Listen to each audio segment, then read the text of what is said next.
No mai, haere mai. Welcome to 3 News. Security was forced to intervene today when Cabinet Minister David Seymour attempted to drive a Land Rover up the steps of Parliament. It was part of a stunt to raise money for heart health, and Seymour says there was no danger. But as senior political correspondent Jenna Lynch reports, it's the latest in a series of controversies involving the ACT leader.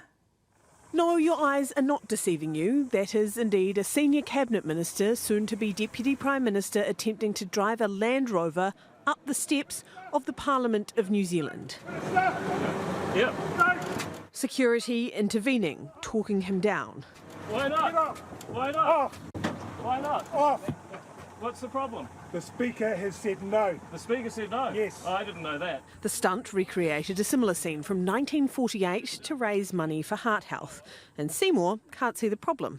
I just think we live in an insane world where it was perfectly legal, no one was harmed in 1948. The only danger that was created was actually from the security guard who put himself in danger, and I had to stop when he put himself in the way of the wheels. The Prime Minister giving Seymour a ticket to ride. Do you think a Cabinet Minister driving up the steps of Parliament is acceptable conduct? Well, look, those are issues for David Seymour to address with the Speaker, I would imagine. What I'd say to you is I'm just not interested in those political sideshows, as I'd say them. I want to get things done. I'm very, very focused on making sure we drive economic growth. In 2003, National MP Shane Ardern was charged by police with disorderly conduct for driving Myrtle the tractor up the stairs. He was eventually let off with a warning. Do you think of yourself as above the rules of Parliament? No, of course not. I'm bound by the rules of Parliament and I'm judged by my peers, and I always follow those rules. David Seymour has far more important things to be focusing his attention on at the moment than ram-raiding the steps of Parliament. Seymour has had a tumultuous few weeks, starting with the naming of his former party president Tim Jago as a sexual offender, and revelations he was aware of the allegations 2 months prior to Jago's arrest and him stepping down as the president of the ACT Party. There were allegations that existed, but for much of that period, they existed in the form of some Facebook messages. We took legal advice about how we should deal with the situation at every turn. We followed it to the letter. It's also been revealed he had responded to a survivor's wife with the contact details of an employment lawyer. They approached us.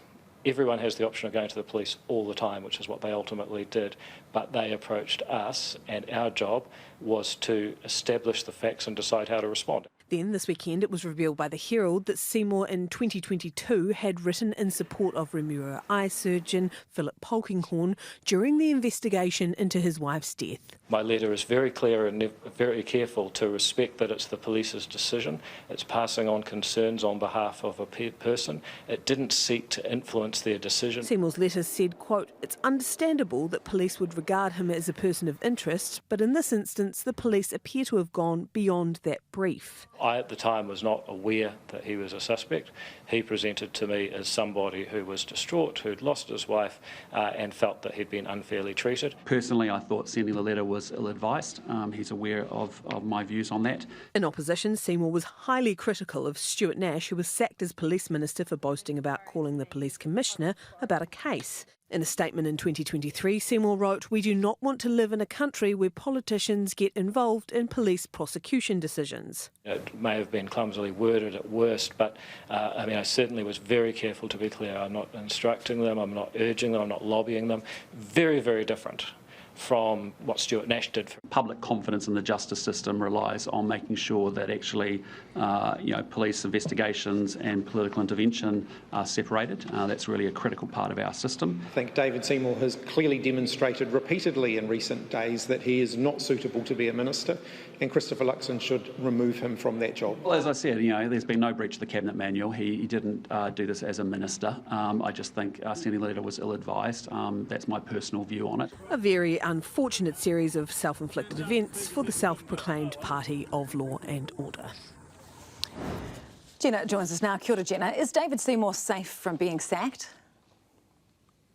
So the Prime Minister is relying on saying that David Seymour has not breached the Cabinet Manual. When it comes to that driving stunt out the front of Parliament, the one who has jurisdiction over this place is the Speaker. The Speaker is yet to comment, but we are told he is going to make a comment on it in due course. And at that point, Christopher Luxon will need to decide whether that is behaviour befitting of a Cabinet Minister. He was clearly unimpressed with David Seymour, but that doesn't seem to have bothered the ACT Party leader, because he has just been on radio saying that Christopher Luxon's summation that his letter about Polkinghorne was ill-advised is ill-advised itself, saying, and I quote, "What's ill-advised is commenting without knowing the facts and criticising an MP for doing their job." Now, this all comes against a backdrop of poor polling for the Coalition. A Taxpayers Union Courier poll today had the Coalition trailing the opposition. While National was up a couple of points, it's still sitting in the low 30s, 31.9%, which is just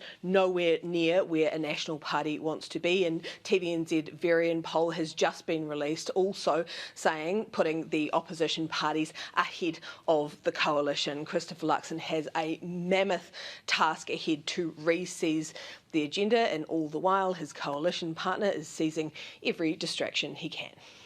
Jenna Lynch there, live from Parliament. Tēnā koe.